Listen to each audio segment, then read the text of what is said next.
আসসালামু আলাইকুম মুসলমান ভাইরা, হিন্দু ভাইদের নমস্কার।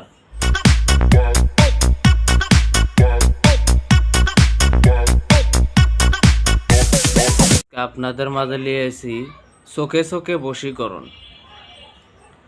তো এই বিদ্যাটি প্রয়োগ করতে হলে আপনার একজনের সাথে ভালোবাসার সম্পর্ক বলতে পারতেছেন না, তো তখন প্রয়োগ করলে বাস। আর নিয়মটা শুনুন, যে আজকে যে মন্ত্রটা দেব, শনিবার, মঙ্গলবার না আমাবস্যায় চলবে না, পূর্ণিমায়, গ্রহণে কিংবা শ্মশানে, মসজিদে 108 বার বসে জপ করে নেবেন। কি হলো, তো 108 বার জপ করে নেবেন। জপ করার পরে আপনি যে কোনো মেয়েকে বশ করতে চান, সেই ব্যক্তির সাথে কথা কইতে কইতে হঠাৎ করে মনে করেন যে চুপ করে দেবেন এবং মাটির দিকে তাকিয়ে কিংবা চোখ বুজে মনে মনে 7 বার পাঠ করবেন। 7 বার মন্ত্র পড়ে চোখ খুলে তাকাবেন, একদম তার সাথে সাথে চোখে চোখে সেও যেন আপনার দিকে তাকাইলে পরে মনে করেন যে বশীকরণ হয়ে যাবে। তো চলুন মন্ত্রটা শুনে আসি।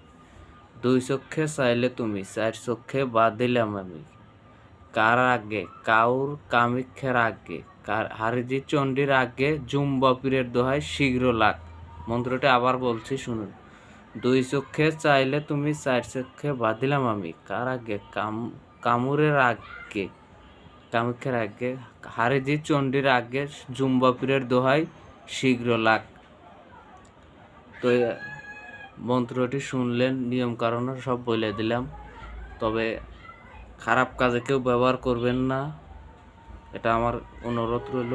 খারাপ কাজে ব্যবহার করার কি ফল, সেটা একমাত্র যে ব্যবহার করবে সেই বুঝবে। অকাল মৃত্যু। আর গুরুবিহীন এসব কাজ করতে যাবেন না। যার গুরু দীক্ষা লওয়া আছে তার কারেন্টের মতো কাজ করবে, যার গুরু দীক্ষা লওয়া নাই তার কীরকম কাজ করবে আমি বলতে পারলাম না, কারণ এগুলো সব গুরুবিদ্যা। আমি কোনো বই পুস্তক থেকে ভিডিও দিতেছি না, মন্ত্র দিতেছি না।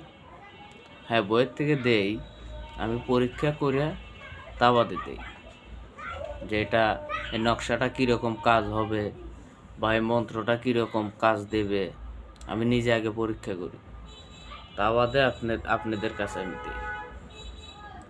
তো ভিডিওটা যদি ভালো লেগে থাকে সবাই শেয়ার, সাবস্ক্রাইব, লাইক, কমেন্ট করে দিবেন। আরও ভালো ভালো ভিডিও আপনাদের মাঝে দেব। বশীকরণ, মারণ, উচ্চাটন সব দেব। বিচ্ছেদ কী চান, আপনাদের মাঝে সুপূর্ণ ভিডিও দেব আমি। তো সবাই